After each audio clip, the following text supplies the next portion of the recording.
भाई ये इजराइल ने क्या किया, इतनी बड़ी टेक्नोलॉजी उसने कैसे इस्तेमाल की जिसमें 3,000 से ज्यादा लोगों के पेजर्स, जो कि उन्होंने अपने हाथों में पकड़े हुए थे, अपनी पॉकेट्स में रखे हुए थे, अपनी पैंट की जेबों में थे, अपनी शर्ट की जेबों में थे, उनके सामने उनकी टेबल पर रखे हुए थे या जहां पर भी थे, वो सब के सब पेजर्स फटना शुरू हो गए एक के बाद एक। आप ये सोचें कि इजराइल के पास कितनी बड़ी टेक्नोलॉजी है। आप ये स्ट्रेटजी का अंदाजा करें कि दुनिया का सबसे बड़ा पेजर अटैक किया जाता है और लोग हैरान रह जाते हैं।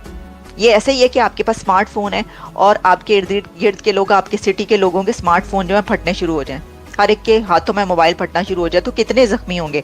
बहुत ज्यादा इसके अंदर जख्मी हुए हैं लोग, मरे कम है लेकिन जख्मी बहुत ज्यादा हुए हैं। मुझे कम से कम ये जो हमला है ना, जो वो बच्चों पर बम फेंक कर हमला कर रहे हैं, फलस्तीनी बच्चों के ऊपर, और जो वहां पर इस तरह के टेंटों के अंदर जो लोग रह रहे हैं उनके ऊपर, उससे तो ये बेहतर है कि आप जिससे जंग कर रहे हैं, वैसे तो जंग है बेहतर है ही नहीं, हमले भी बेहतर नहीं है, लेकिन अगर आप कंपैरिजन करते हैं ना, तो इजराइल ने जो हमला किया इसमें वही लोग जख्मी हुए ज्यादा जो पेजर इस्तेमाल कर रहे थे, और उनमें बड़ी तादाद हम हिजबुल्लाह के लोगों की है। इसके अंदर ताइवान की एक कंपनी का नाम आ रहा है।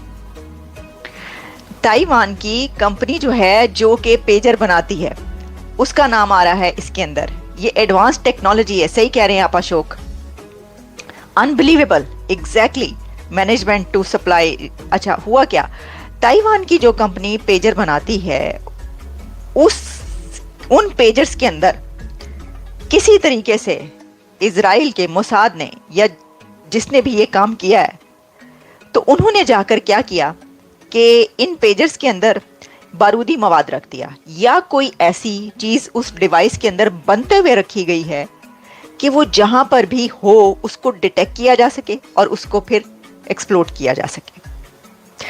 अब वो डिवाइस कहाँ है जिसके जरिए से ये फाड़ी गई हैं चीजें, जो फटी हैं ये डिवाइसेस, वो डिवाइस होगी इजराइल के अंदर। उसको कोई ना कोई इस्तेमाल कर रहा होगा, क्योंकि उसने उसको उसके जरिए ये तमाम पेजर्स एक्सप्लोड किए हैं। यानी दूसरे कंट्री में बैठकर आप किसी और कंट्री के अंदर पेजर्स या आपके मोबाइल फोन को जो है वो उसका धमाका कर सकते हैं। ये हुआ ये। अब उस कंपनी, ताइवान की उस कंपनी के ऊपर इल्जाम आ रहा है और उस कंपनी को मुसीबत पड़ गई है। इसकी वजह यह है कि वो कंपनी कह रही है साडा ते बेड़ा ही गर्क कर देता जी। उस कंपनी का तो बेड़ा ही गर्क हो गया।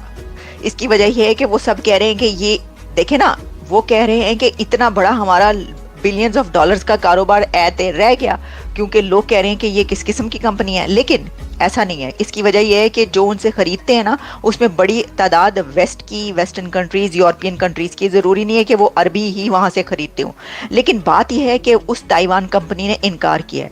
उनके जो ओनर हैं, उनके बाकायदा जो है इस सिलसिले में इमेजेस और फुटेजेस सामने आ रही हैं, जिसमें वो कह रहे हैं कि बिल्कुल भी उनकी कंपनी ने ऐसा कोई काम नहीं किया और उनकी कंपनी में ये काम नहीं हुआ। अब मसला ये है कि अगर उनकी जहां से ये डिवाइसेस बनकर गई हैं, पेजर बन के गए हैं, तो वहीं पर कुछ ना कुछ हुआ है, क्योंकि ऐसा तो हो नहीं सकता ना। देखिए, इजराइल के पास कोई भी स्ट्रेटेजी आ जाए, ये ऐसी ये वाली स्ट्रेटेजी भी आ जाए, भाई नेतन्याहू की स्ट्रेटेजी तो देखकर दुनिया हैरान रह गई कि ये किस किस्म का नेतन्याहू ने हमला कर दिया। और कोई भी स्ट्रेटेजी आ जाए, ये तो नहीं आ सकता ना कि कोई उड़न खटोला आ गया, उसके पास उड़ने वाला कालीन आ गया, या इनविजिबल हो गए मैन और वो गए हैं और लोगों की जेबों में जा जाके उन्होंने बारूदी मवाद पेजर्स के अंदर रखा है। ऐसा नहीं हो सकता। हुआ यही है कि जहां पर ये बन रहे थे, वहां पर उन पेजर्स के अंदर, जिनको आप मोबाइल भी कह सकते हैं, उनके अंदर उन्होंने कुछ ऐसा फिट कर दिया है कि इसको डिटेक्ट किया जा सके और फिर इसको उड़ाया भी जा सके अपने घर के अंदर बैठे बैठे। और ये उन्होंने करके दिखा दिया है। तो देखें, ये वैसे तो कंडेम करने वाली बात इसलिए कि उसके अंदर जो 9-10 लोग मरे हैं, वो भी जाहिर है कि अगर उसके अंदर कोई हम हिजबुल्लाह के नहीं थे, कुछ ऐसे भी लोग थे जो कि मासूम शहरी थे, तो बड़े कंडेम करने की बात है। अगर हिजबुल्लाह के सारे लोग थे, वही इस्तेमाल कर रहे थे, तो फिर तो वो भी जंग में है। और अब हुआ क्या, मैं आपको बता देती हूँ। अब मुझे लगता है कि इसके ऊपर भी प्रोग्राम किया करने पड़ने हैं। इसकी वजह यह है कि अब एज पर आ गए हैं ये दोनों। देखिए, हमास के बड़े बड़े लीडर्स के कत्ल के बाद हमास थोड़ी ठंडी पड़ी हुई है, यानी ये कि जरा थोड़ी बैकफुट पर है। लेकिन इससे पहले हूतीस का एक बहुत बड़ा हमला हुआ है। हूतीस का बहुत बड़ा हमला, जिसके ऊपर हमने प्रोग्राम नहीं किया, वो भी एक बहुत लीथल हमला था। अब हिजबुल्लाह ने अपने ड्रोन भेज दिए इजराइल की तरफ। हिजबुल्लाह ने इसके जवाब के तौर पर हमला कर दिया है और इजराइल के कई इलाकों में ड्रोन अपने भेजे हैं।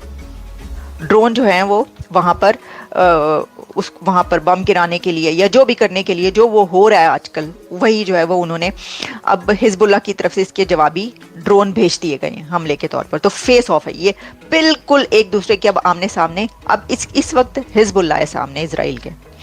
तो ये जो है या तो ये एक बहुत एस्केलेट कर जाएगी।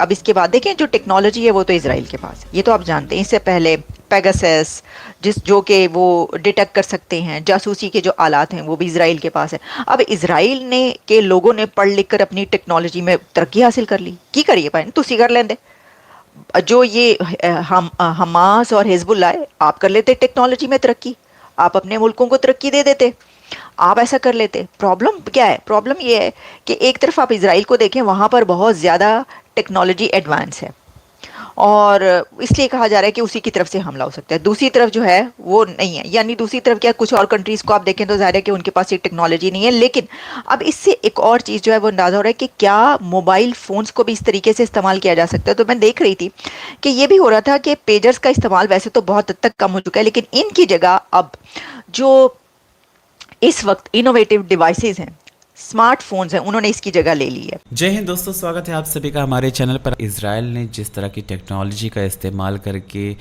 ये हमला किया है हिजबुल्लाह के आतंकियों के ऊपर, वो देखकर पूरी दुनिया हैरान रह गई है और ये सोच में पड़ गई है कि भाई ये आखिर हुआ तो हुआ कैसे।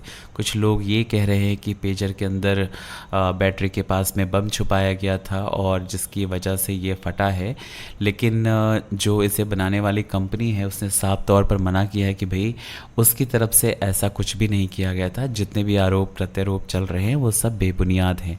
वहीं पर इजराइल भी खामोश बैठा हुआ है, वो भी इस पर कोई इंटरेस्ट नहीं ले रहा, कुछ भी नहीं बोल रहा है। लेकिन एक चीज़ तो साफ़ है कि जिस तरह से हिजबुल्लाह ने पीछे आतंकी घटनाएं की हैं इजराइल पर, उसके बाद में इजराइल ने जिस तरह का जवाब दिया है ना, उसके वजह से पूरी दुनिया हैरान रह गई है। पेजर्स का इस तरह से फटना, मतलब जाहिर सी बात है कुछ तो हुआ है, लेकिन इसके पीछे क्या वजह है ये अभी तक कोई बता नहीं पा रहा है। वहीं पर पेजर्स अटैक के बाद एक बार फिर से इजराइल ने आग बरसाना शुरू कर दिया है लेबनान में। ईरान के भी हाथ पांव इस वक्त फूल गए हैं, उसको समझ नहीं आ रहा कि अब रिएक्शन कैसे देना चाहिए।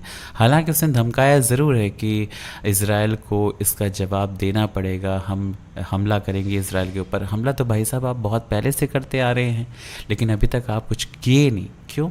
सिर्फ ज़ुबानी जंग चल रही है, सिर्फ ज़ुबान से आप कह रहे हैं कि हम सबक सिखाएंगे इजराइल को। अरे अगर आपको सबक सिखाना है तो मैदान में कूदो ना, फिर पता चलेगा कि किसके अंदर कितना है दम। आप लोगों का क्या कहना है दोस्तों, कमेंट करके बताएं। चैनल पर अगर नए हैं तो चैनल को सब्सक्राइब ज़रूर करें। जय हिंद, जय भारत।